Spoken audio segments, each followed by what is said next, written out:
The galaxy wasn't kind. It was vast, indifferent, and ruled by the iron law of the strong. For millennia, the K'thar Hegemony expanded like a slow, cold cancer, absorbing weaker species, stripping worlds bare, and grinding civilizations into compliant dust beneath their obsidian boots. They were masters of order, efficiency, and absolute control. Their philosophy was simple: chaos was weakness, sentiment was a flaw, and humanity was a screaming, bleeding anomaly they couldn't comprehend and therefore couldn't tolerate. They called us K'thar Hegemony, the Death Worlders.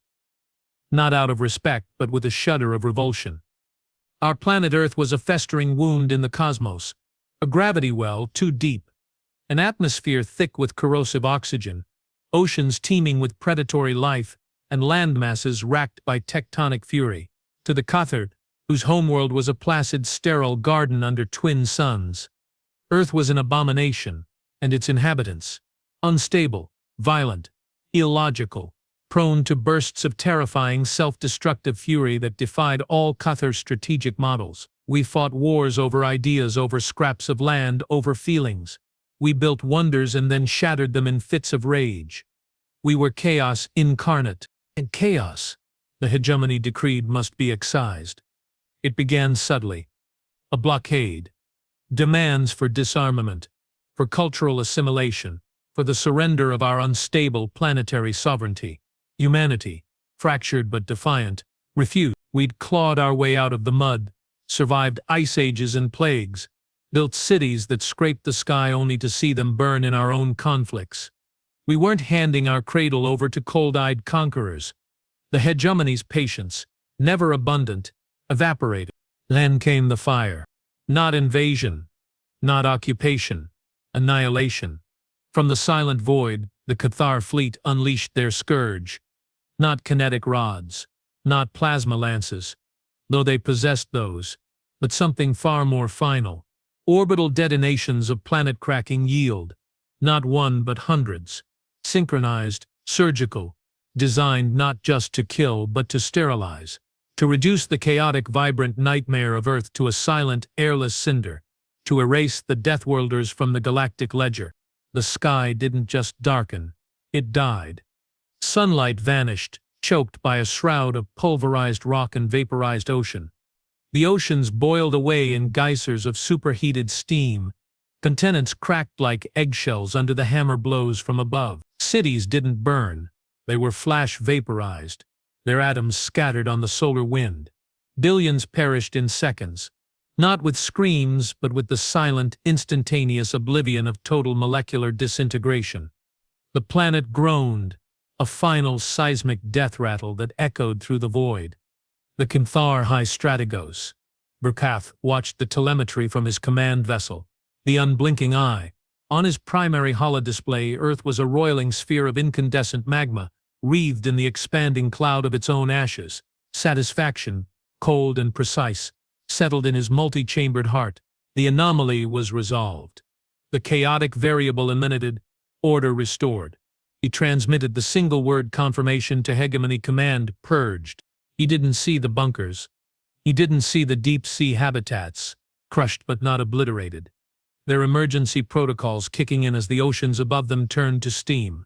He didn't see the orbital stations, shielded by sheer luck or desperate last-minute maneuvers, tumbling through the debris field like metallic seeds. And he certainly didn't see them. 3 years later, the ash belt. Silence. Not the peaceful quiet of empty space, but the heavy, suffocating silence of a tomb.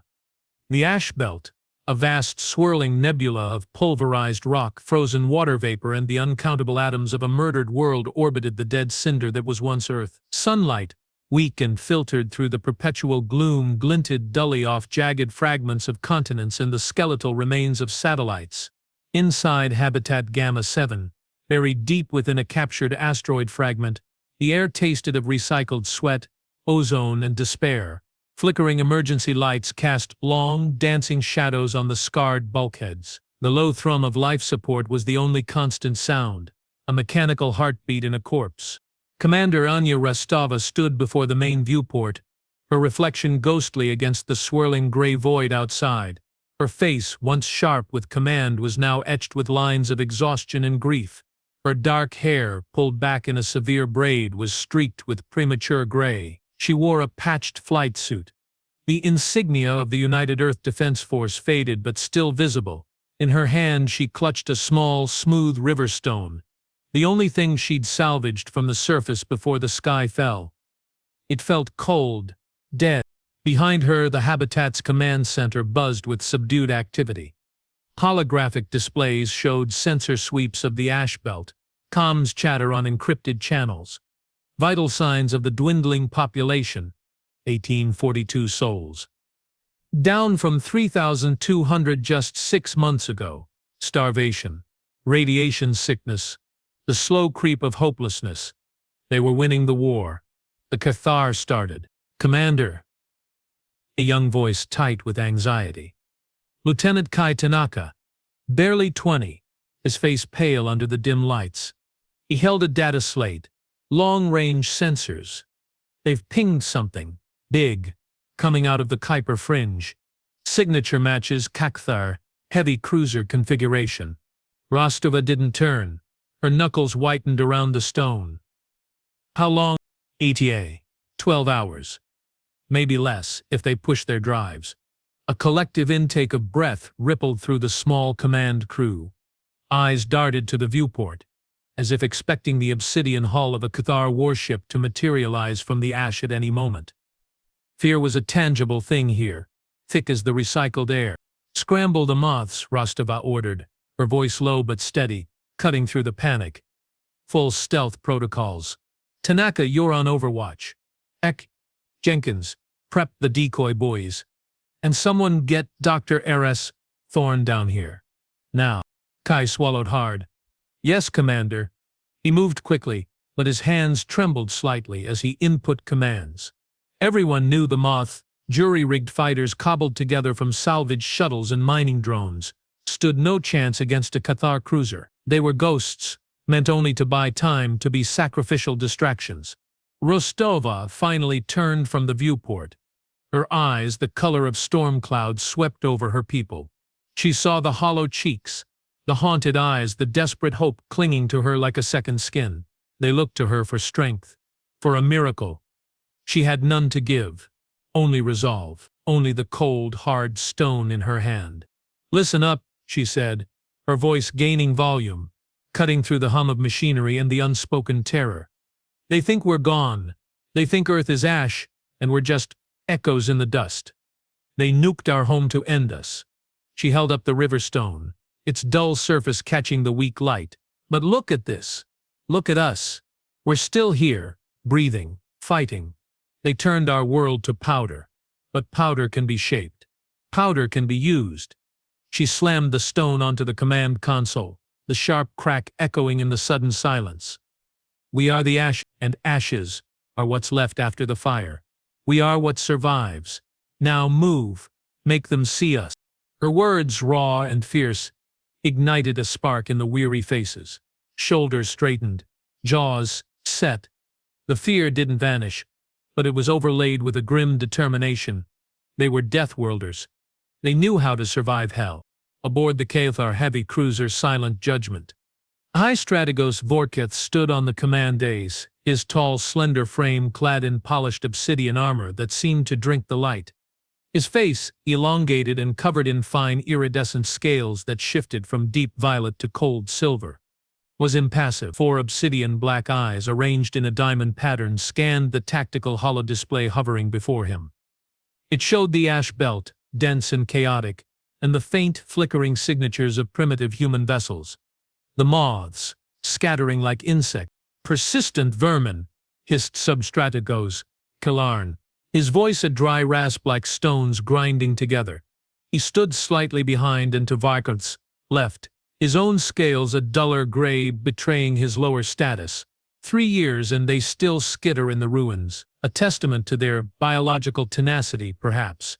But irrelevant. Firkith didn't respond immediately. His primary eyes remained fixed on the display, but his secondary eyes, smaller and set lower on his face, flickered towards the viewport. Beyond the swirling gray, the dead cinder of Earth hung in the void.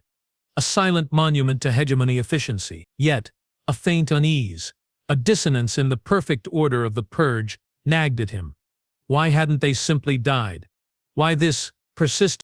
Relevant or not, they are a loose end, Riketh finally stated, his voice a low, resonant hum that vibrated in the chest. Loose ends breed chaos. Chaos breeds anomalies. The hegemony tolerates no anomalies. He gestured with a long, three-fingered hand. Deploy the cleansing drones, sweep Sector Gamma 7 thoroughly. Vaporize every fragment larger than a fist. Leave nothing that could harbor life. Kellarn bowed his head slightly. As commanded, Strategos. Efficiency demands it. As Kellarn relayed the order, Riketh's gaze lingered on the tactical display, one of the human signatures. A larger, slower-moving blip, identified as Habitat Gamma 7, seemed to pulse faintly. Not a weapon signature. Something else, a low-frequency energy emission, almost buried in the background radiation of the ash belt. It was irregular, chaotic, like a heartbeat in a corpse. Impossible, he thought. The Scourge was absolute, total molecular disruption. Nothing organic could survive that thermal bloom, that radiation pulse. Yet the sensor ghost persisted. A glitch? A trick of the debris field? Or something the hegemony's flawless logic had failed to account for? The unease deepened, a cold sliver in his otherwise ordered mind. He dismissed it. Sentiment. Weakness. The drones would cleanse it. Order would be restored. Back in Gamma 7 the klaxons blared. Not the general alert but the specific, bone-chilling wail of incoming drone signatures. Red lights strobed violently. They're launching drones, Commander. Kai yelled over the din, his face ashen. Hundreds of them. Swarming pattern. Rostova was already moving, barking orders. Jenkins, fire the decoys. Tanaka, get those moths between the drones and the habitat. Aris, where is he?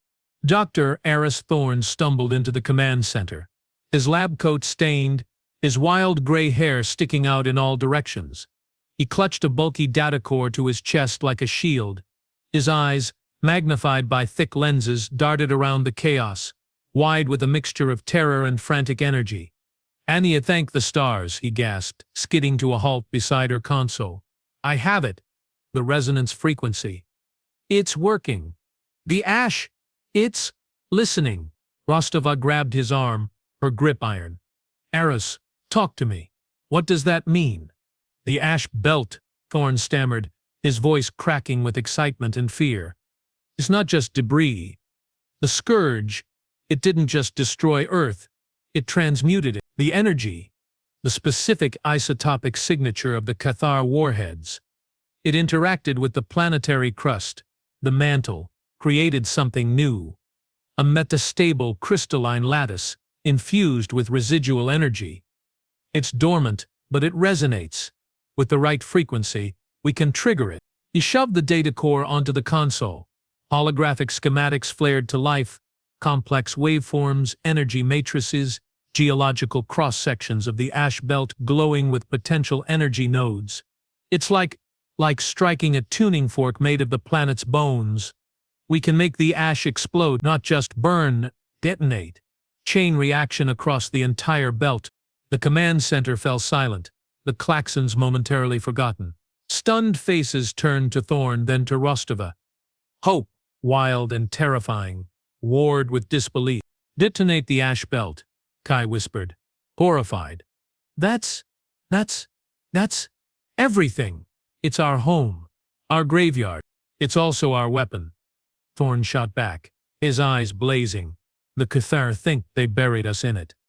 They don't know they forged our sword in the same fire. We can turn their own weapon against them.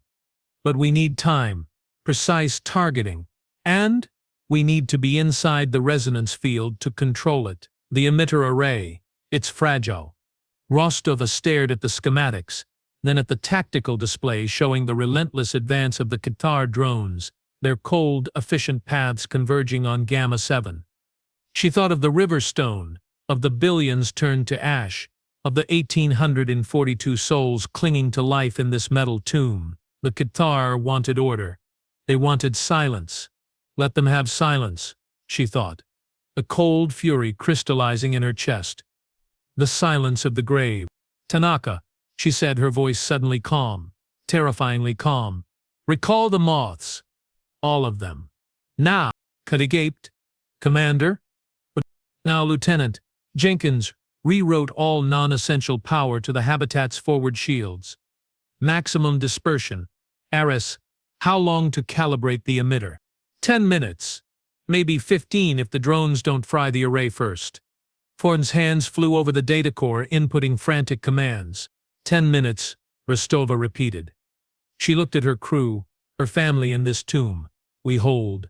We buy those 10 minutes. We make them pay for every second. She activated the ship-wide comm, her voice ringing with steel. All hands, brace for impact. This is not an evacuation order. This is a stand. We are the ashes. And today, we burn. Outside, the first wave of K'thar cleansing drones, sleek obsidian teardrops bristling with energy projectors, emerged from the ash cloud. They moved with silent, lethal grace, targeting the habitat's shield emitters. Gamma-7 shuddered as the first energy bolt slammed into its forward deflectors, the shields flaring a painful, overloaded blue. Inside, the lights flickered violently, consoles sparked, alarms screamed. Rostova gripped the edge of the command console, the river stone still clenched in her fist. Thorn worked frantically, sweat beading on his forehead. Kai and Jenkins manned their stations, faces set in masks of grim determination. The habitat groaned under the assault, a wounded beast. Bulkheads buckled. Atmosphere hissed from a ruptured seam. The drone swarm pressed closer. Relentless, efficient, designed to erase every trace of life. 5 minutes, Rostova thought, watching the shield integrity plummet on her display. 4. Then a new alert flashed on Kai's console. Not from the drones, from deep space. A massive energy signature, growing rapidly. Commander, Kai's voice was raw with disbelief. It's the silent judgment. The cruiser. It's changing course. It's coming here full burn. Rostova's blood ran cold. Rutgith wasn't sending drones to clean up. He was coming to see for himself, to witness the final erasure. On the main viewport, through the swirling ash and the strobing impacts of the drone fire, the colossal obsidian wedge of the K'thar heavy cruiser began to emerge. It blotted out the stars, a mountain of cold, dead metal radiating absolute power. Its forward weapon arrays began to glow with building energy. Not the pinpoint beams of the drones, but the planet-cracking fury of the Scourge itself. Thorn looked up from his console, his face ashen. Anna, the emitter. It's not ready. The resonance matrix is unstable. If that cruiser fires, it'll trigger a premature cascade. The whole belt could blow, but uncontrolled. It'll vaporize us and half the drones. But the cruiser, it might just weather it. And then there'll be nothing left. Not even ashes. Rostova stared at the approaching Leviathan, the embodiment of the force that murdered her world. The shield integrity hit critical. The habitat shuddered violently, throwing people from their stations. Sparks rained down, the air filled with the acrid smell of burning insulation. 3 minutes, she thought. Maybe 2. The silent judgment's main weapon glowed brighter, a malevolent star being born in the void. Targeting solutions locked onto Gamma-7. Vrekath. On his command, Dace watched the primitive habitat flicker on his display, a final, insignificant glitch before deletion. His secondary eyes noted the strange, pulsing energy signature emanating from it. Stronger now, almost focused. A flicker of something, not fear, but profound irritation, crossed his scaled features. Anomaly. Chaos. Must be excised. He raised his hand. The command to fire the Scourge-level weapon hung unspoken in the sterile air of the bridge. Inside Gamma-7, the klaxons reached a fever pitch. The lights died, plunging them into near darkness lit only by emergency strips and the hellish glow of the impacting drone fire and the cruiser's charging weapon. Rostova met Thorn's terrified eyes, saw the despair in kind, felt the crushing weight of 1,042 lives, and the ghosts of billions more pressing down on her. The river stone in her fist felt like ice. The silent judgment's weapon reached critical charge. A beam of pure annihilation, capable of unmaking worlds, began to lance out from its prow, aimed directly at the heart of Habitat Gamma 7. Time didn't slow. It shattered. The beam of annihilation, a river of incandescent white fury, tore through the ash belt. It vaporized cleansing drones like gnats in a furnace. It struck Gamma 7's failing forward shields. The shields didn't just collapse. They screamed. A sound felt in the bones, not heard, a harmonic shriek of overloaded energy, meeting impossible force. The habitat's forward section, where the shield emitters were housed, simply ceased to exist. Flash vaporized into expanding plasma. The shockwave ripped through the remaining structure, tearing bulkheads like paper, rupturing life support conduits, extinguishing the last emergency lights. Atmosphere howled into the void. Inside the command center, chaos reigned. People were thrown against walls, consoles exploded in showers of sparks, the air filled with the stench of ozone and burnt flesh. Rostova was slammed against the rear bulkhead, the breath knocked from her lungs, the river stone torn from her grasp and lost in the darkness. Pain lanced through her ribs. She tasted blood. "Rus," she croaked, struggling to push herself up. The emitter, through the smoke and the flickering emergency strips, she saw Thorn.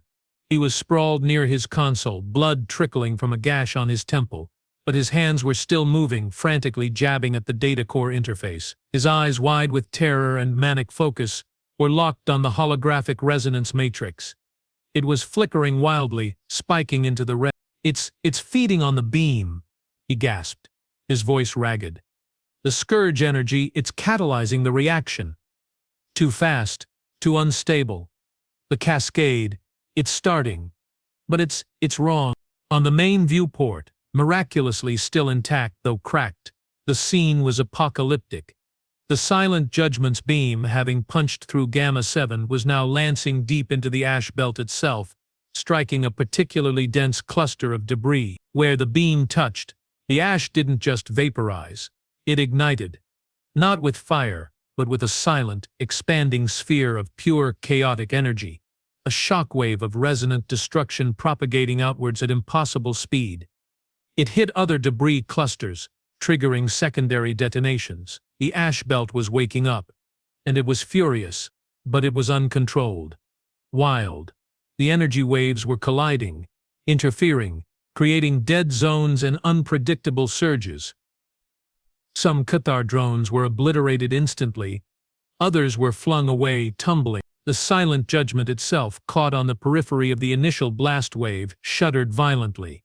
Warning klaxons blared on its bridge. Structural stress, shield fluctuations, anomalous energy readings spiking off the charts. Rakith staggered on his command days, his four eyes wide with disbelief. His perfect order was being torn apart by chaos. The very thing he sought to eradicate was consuming his weapon, his drones threatening his ship. The sensor ghost, the pulsing energy from the human habitat, was now a roaring bonfire, intertwined with the destructive wave. "Impossible," K'thar hissed, clinging to a console. "The Scourge energy is pure, ordered. How can it feed this anomaly?" Vrakth's mind raced, discarding protocols, discarding logic. This defied everything. The Deathworlders hadn't just survived. They had weaponized their own extinction. They had turned the Hegemony's ultimate tool of order into an engine of pure, unpredictable chaos. A cold dread, alien and unwelcome, coiled in his gut. What have we created? Full reverse thrust. Rakith commanded, his voice tight with suppressed panic. Evasive pattern delta. Shield harmonics to maximum dispersion. Analyze that energy wave. Find its source. Find its control. Inside the dying Gamma 7, Rostova crawled through the wreckage of the command center. Smoke stung her eyes. The groans of stressed metal were constant. She found Thorn still working, his fingers bleeding onto the data core. "Can you steer it?" she demanded, grabbing his shoulder. "Can you aim this thing?" Thorn shook his head, despair etching his face. "Not like this. It's a wildfire." The emitter array, It's damaged. Half the relays are gone. I can't modulate the frequency. I can't focus the resonance. It's just consuming everything. Rostova looked at the viewport. The uncontrolled detonations were spreading, beautiful and terrible, lighting up the ash belt like a dying star. But the silent judgment, though battered, was pulling back, its shields flaring as it weathered the chaotic energy surges. It was regrouping. It would survive, and then it would finish the job. No, the thought was absolute. Not again. Her eyes fell on the cracked viewport, then on the swirling, detonating ash outside. An idea born of desperation and the Deathworlder instinct to use anything struck her. The habitat, she said, her voice low, intense. What's left of it? The hull, the structural frame. It's part of the ash belt now, isn't it? Infused with the same, whatever this is. Thorn blinked. Then his eyes widened in dawning, horrified understanding. And yeah, you can't mean? The emitter is damaged, Rostova continued, ignoring his horror, her mind racing with cold clarity. But the hull, the whole habitat, it's a giant antenna, a resonator. If we can channel the remaining power, feed the resonance through the structure itself. She looked at him, her storm-gray eyes blazing. We become the tuning fork. Thorn paled. The feedback, the energy surge. It would tear the habitat apart from the inside. Instantly. There'd be no time to evacuate. Anya, it's suicide. Evacuation. Rostova let out a harsh, humorless laugh that turned into a cough. Look around, Aris. There is no evacuation. Gamma 7 is dying. We're all dying. But maybe we can take them with us. Maybe we can make this chaos mean something. She grabbed his data core, shoving it towards him. Do it. Modulate the frequency. Target the silent judgment. Use the habitat as the final amplifier. Give us, one clean shot. The Thorn stared at her, then at the data core, then at the viewport showing the K'thar cruiser maneuvering through the chaotic energy storm. He saw the faces of the crew around him, Kai trying to seal a ruptured conduit with his bare hands. Jenkins, slumped against a console, breathing shallowly. He saw the ghosts of Earth in the swirling ash. He thought of the billions silenced. His shoulders slumped, not in defeat but in acceptance. A terrible, necessary resolve hardened his features. He took the data core. His fingers, trembling but steady now, began to input new commands. Complex harmonics, focusing algorithms. A final, desperate gambit. Power rerouting, he said, his voice flat, final. Hull integrity will fail in 90 seconds. Emitter sequence initiating. Target locked, silent judgment. Resonance frequency. Aligning.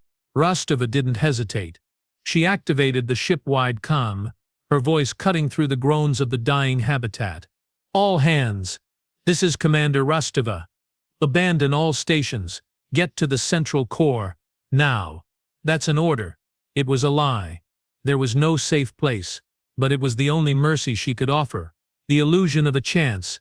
The dignity of gathering together for the end.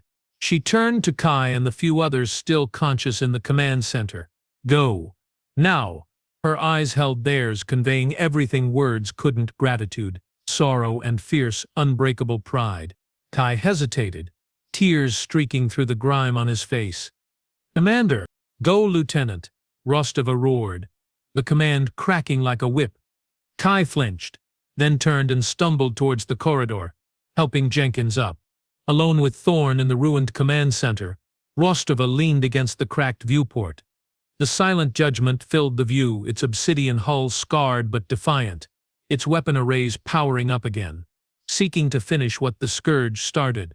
Ready? She asked Thorn softly. He didn't look up from the data core, his fingers flying. As we'll ever be. Frequency locked.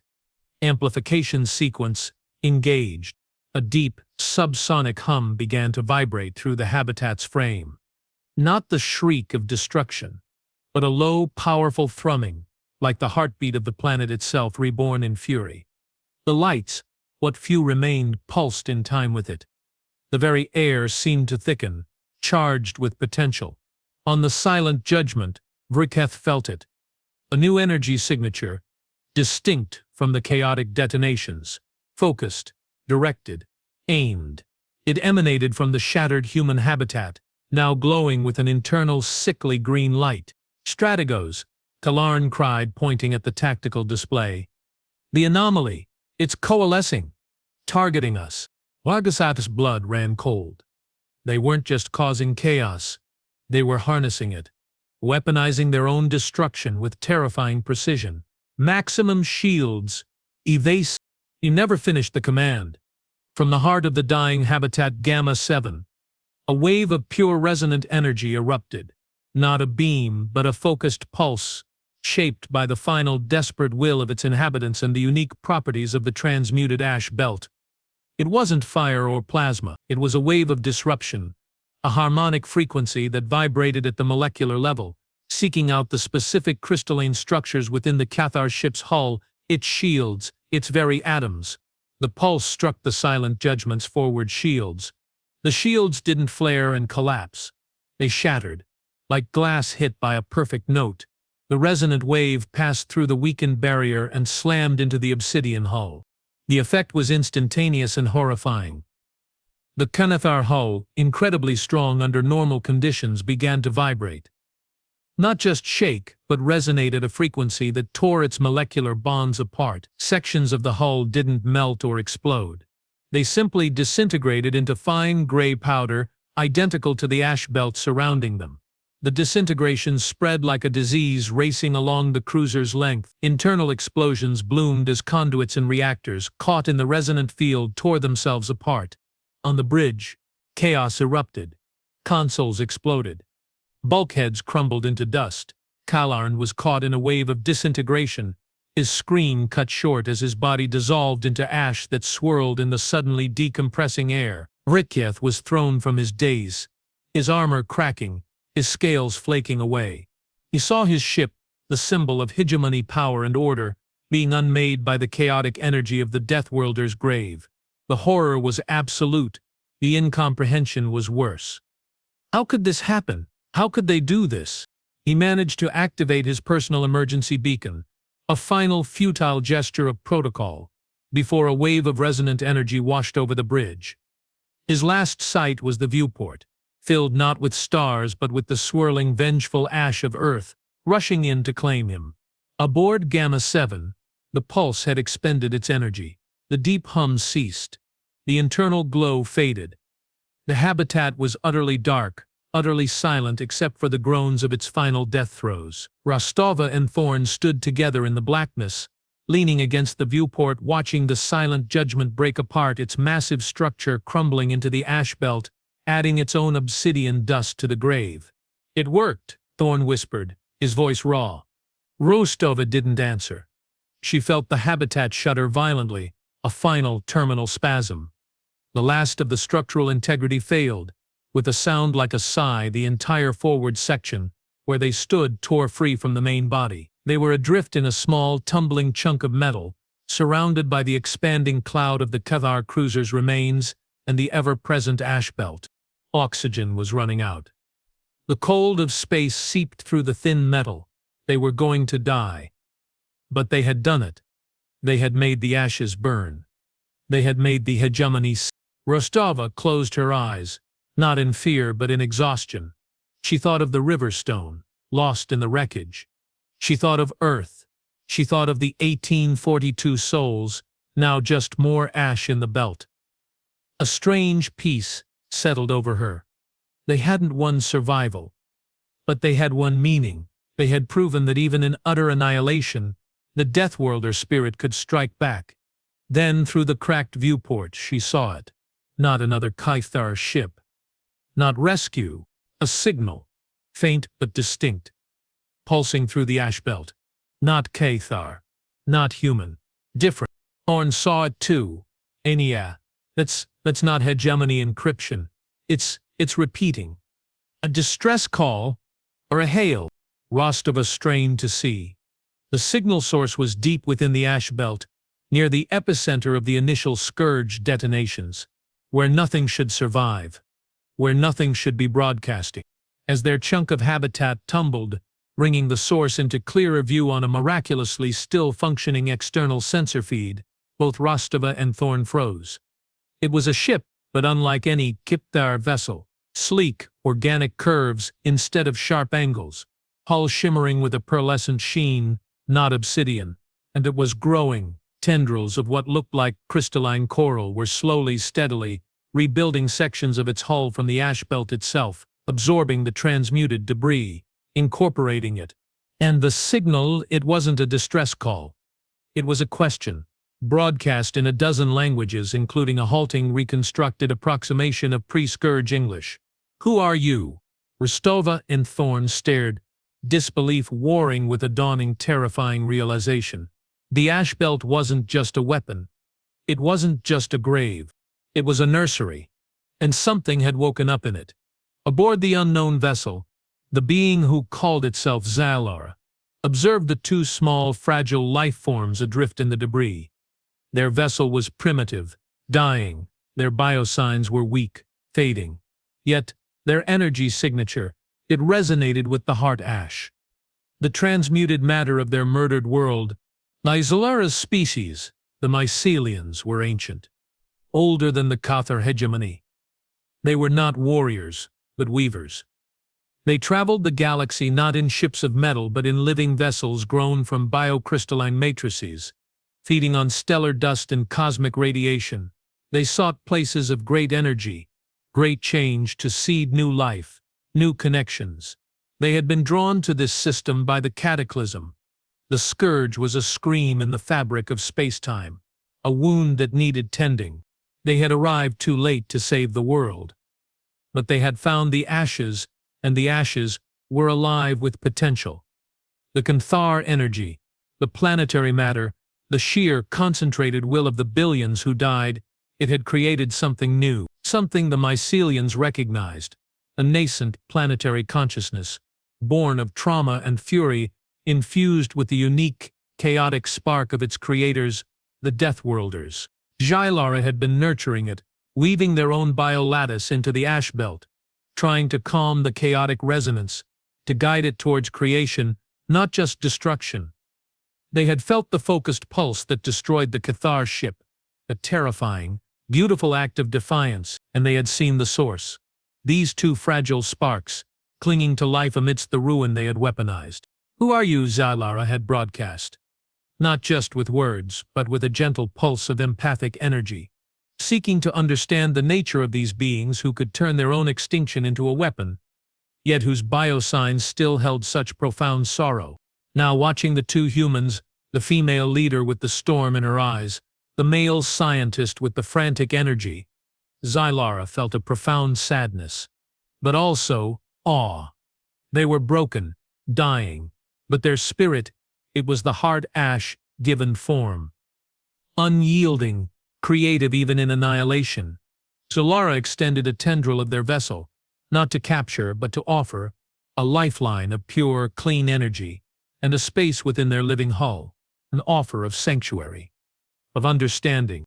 But as the tendril neared the tumbling human fragment, Zalara's internal sensors screamed a new warning. Not from the humans, from deep space. Multiple, massive signatures. K'thar. Not one cruiser. A fleet, drawn by the destruction of the silent judgment, drawn by the uncontrolled resonance of the ash belt, drawn by the very act of defiance Rostova and Thorn had unleashed. The hegemony hadn't just sent a cleanup crew. They were sending an armada to ensure the anomaly was truly eradicated. To glass the ash belt into nothingness, to silence the heart ash forever. Zalara retracted the tendril, their pearlescent hull dimming with urgency. The offer of sanctuary was still there, but time was bleeding away. The humans were fading. The K'thar fleet was coming, and the heart ash, sensing the new threat, was beginning to stir again, its resonance growing agitated, chaotic. Zalara broadcast a new message, laced with urgency and a strange, protective empathy. "Come, now, or be unmade with the ash." Inside the tumbling fragment, Rostova gasped as oxygen levels plummeted. Thorn slumped against her, unconscious. She saw the mycelian vessel, the offer of life. She saw the sensor display flicker with the approaching K'thar fleet icons. Dozens of them, a wall of obsidian death. She looked at Thorne's pale face, at the swirling ash outside, the grave of her world, the weapon they had forged. She thought of the 1842, of the billions, of the river stone. Survival wasn't the point anymore. It never really was. The point was what you did with the ashes. With the last of her strength, Rostova pushed Thorne towards the section of hull closest to the mycelium tendril. She keyed her comm, not to the mycelium, but on a wideband frequency. Knowing the K'thar would hear it, her voice, weak but clear, echoed in the void. "This is Commander Anya Rostova. You came to erase us. You turned our world to dust. But dust remembers. Dust fights. You think this is over? You think killing us silences the ash? Look around you. The ashes are us, and we are everywhere. You nuked Earth to end humanity?" She coughed, blood flecking her lips. "But the ashes became our strongest weapon. And it's just getting started." She slumped back, her vision darkening. She saw the mycelium tendril gently envelop Thorne's unconscious form, drawing him into the pearlescent hull. She saw the first K'thar warships emerge from warp at the edge of the ash belt, their weapons powering up, their cold, efficient logic preparing to deliver final, absolute silence. She smiled, a faint, bloody curve of her lips. Let them come. Let them try to silence the grave. As the K'thar fleet opened fire, unleashing a new wave of Scourge-level energy into the ash belt, Rostova closed her eyes. She didn't feel the cold. She felt the deep, resonant hum of the heart ash rising again, stronger this time, answering the K'thar fire not with chaos but with a focused, vengeful song. And in the mycelium vessel, Zilara watched the human female fade, her biosigns winking out, even as her final words echoed in the void. Zilara felt the heart ash surge, not just with destruction, but with a new, terrifying purpose. Guided now by the echo of Rostova's defiance, the mycelium understood. The ashes weren't just a weapon. They were a legacy, and the K'thar had just made a catastrophic mistake. They hadn't just killed the last humans, they had awakened the planet. The K'thar armada, 50 warships strong, descended upon the ash belt like vultures on a carcass.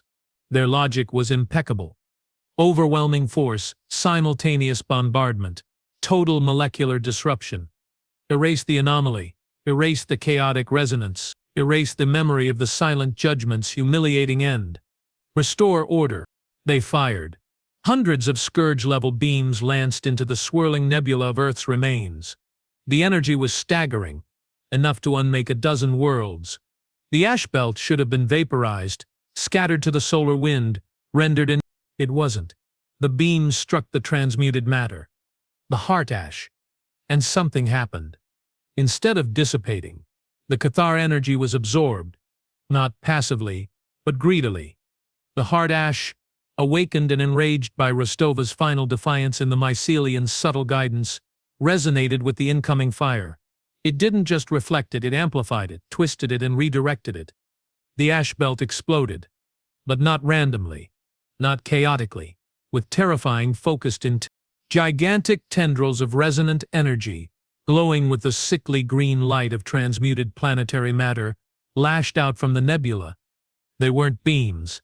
They were whips of pure molecular disruption, kilometers wide, moving with impossible speed and precision. They struck the leading K'thar warships. The effect was identical to the Silent Judgment's end, but magnified 1,000-fold. Hulls didn't just disintegrate, they unraveled into ash that was instantly reabsorbed into the swirling nebula, making it denser, stronger, angrier. Shields shattered like glass. Reactors detonated internally as the resonant frequency tore them apart from within. Entire warships, symbols of hegemony might, were reduced to expanding clouds of gray dust in seconds. On the bridge of the flagship Unyielding Edict, Fleet Admiral K'thar Hegemony, no relation to the late High Strategos, but sharing the same cold, scaled features and 4 obsidian eyes, watched in utter disbelief as his fleet was being consumed by the very debris they sought to destroy. His tactical displays were a nightmare of red ships vanishing, energy signatures spiking into incomprehensible levels, the ash belt itself seeming to pulse with malevolent life. "Impossible," he roared, his voice cracking with the strain of witnessing the impossible. "The energy readings, they're feeding on our weapons fire. It's learning." His science officer, her scales pale with terror, stammered, "Admiral, the resonance. It's not just reactive. It's adaptive. It's mimicking our shield harmonics, our hull frequencies. It's using our own technology against us. And there's a new signature. Organic, biocrystalline. It's guiding the resonance." K'thar's blood turned to ice. Organic? Guiding? The anomaly wasn't just a geological fluke. It was alive. And it had help. The report of the strange vessel near the Silent Judgment's wreckage flooded back. An unknown variable. A new enemy. "Target that organic signature," K'thar commanded, his voice tight with fury and fear. "Concentrate fire. Destroy the source of the guidance." But the Hardash, sensing the threat to its nascent protector, reacted with blinding speed. A colossal tendril of resonant energy, thicker than a city block, lashed out not at the K'thar ships but at the space between the fleet and the Mycelian vessel. It detonated in a silent, expanding sphere of pure disruption, creating a wall of annihilating energy that forced the K'thar fleet to break formation, their targeting solutions scrambled. Inside the Mycelian vessel, Xylara worked frantically. Their pearlescent hull glowed with protective energy as they shielded Thorn, who lay unconscious but stable in a cradle of woven biolattice. Xylara's consciousness was deeply entwined with the Hardash, not controlling it but communing with it. They felt its rage, its grief, its fierce, protective instinct, all echoes of the Deathworlders who had birthed it in their final moments. "Peace, little spark," Xylara pulsed empathically into the maelstrom. "Do not consume all. Conserve. Grow. Learn." They showed the Heart Ash the K'thar fleet, not just as enemies to destroy but as a source of energy, of material. The obsidian hulls, the advanced alloys, the very energy of their weapons, all could be absorbed, transmuted, added to the growing mass of the ash belt, making it stronger, smarter, more resilient. The Hardash responded. The wild, lashing tendrils began to retract slightly. The detonations became more focused, more efficient. Instead of just vaporizing K'thar ships, the resonant waves began to peel them apart, stripping away layers of hull, absorbing the material, leaving only the skeletal frames to drift. The energy from the Scourge beams was no longer just absorbed. It was stored, woven into the Hardash's growing lattice, waiting to be used. The K'thar fleet, reeling from the unexpected defense and the horrifying efficiency of the ash belt's counterattack, began to falter. Discipline cracked. Ships tried to retreat, only to be ensnared by the growing sentient nebula. Others fired wildly, their beams only feeding the monster they faced. K'thar watched his fleet dissolve.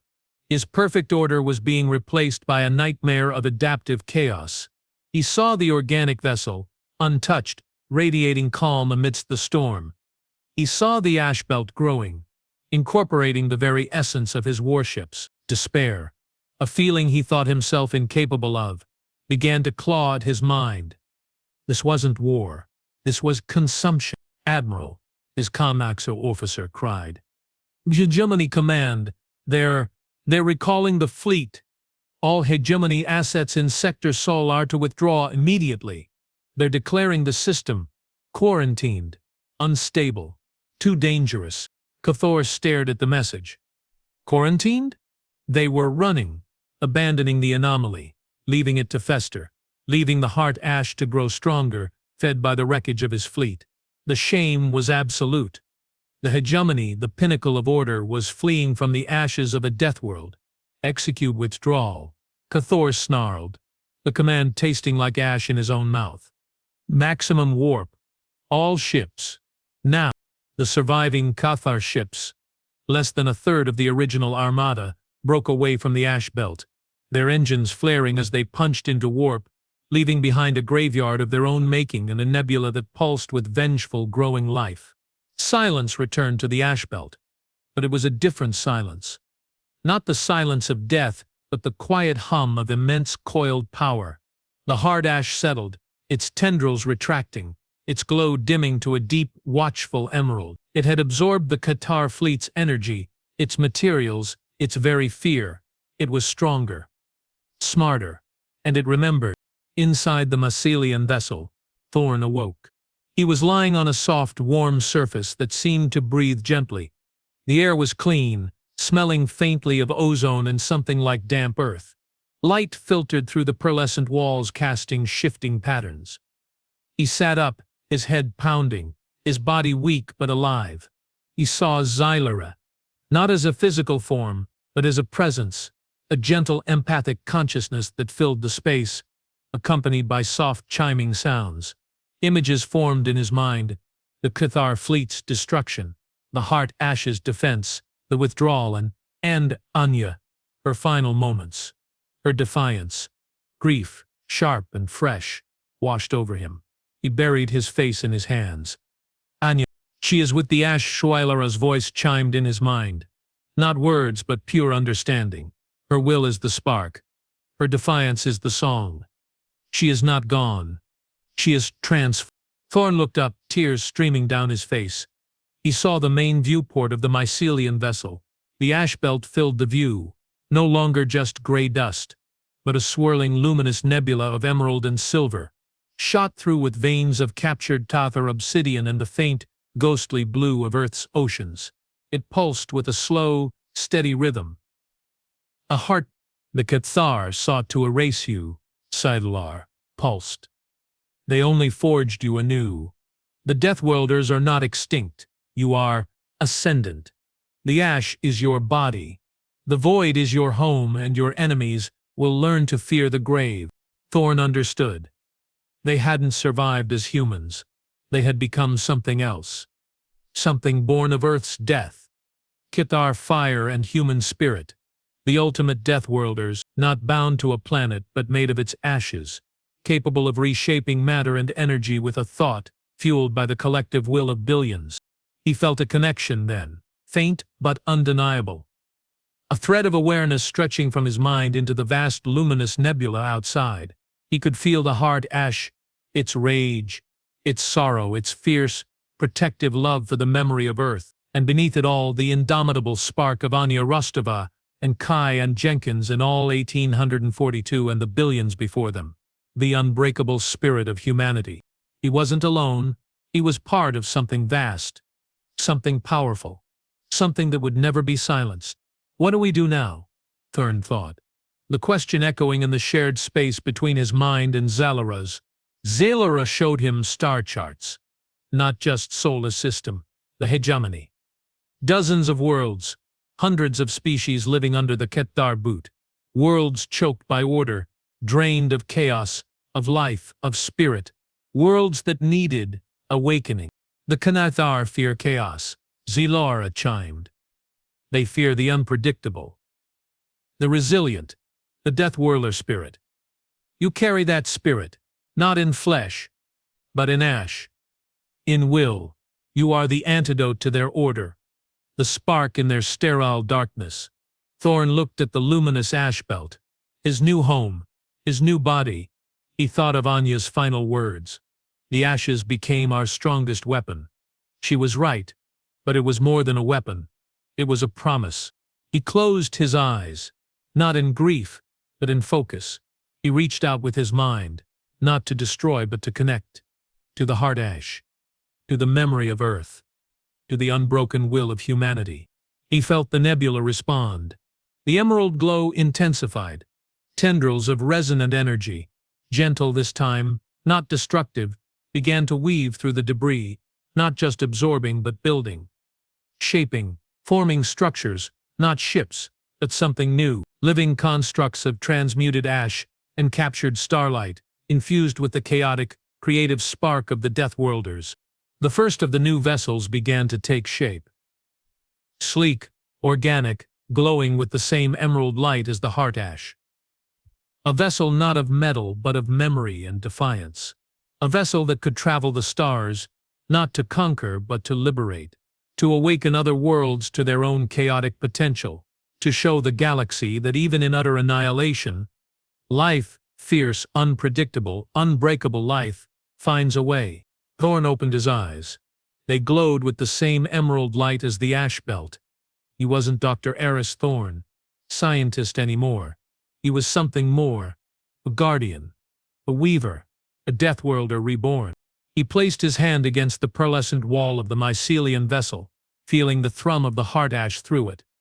He thought of Anya not with sorrow but with pride. They had done it. They had turned their grave into a cradle. Outside the newly formed vessel, the first child of Earth's ashes detached from the nebula. It hung in the void, a silent, luminous sentinel. Then with a pulse of emerald energy that rippled through the ash belt like a wave of approval, it turned its prow towards the stars, towards the hegemony, towards the future. The K'thar had nuked Earth to end humanity. They had no idea they were just giving us the raw materials to build our revenge and our redemption. The ashes weren't the end. They were the beginning.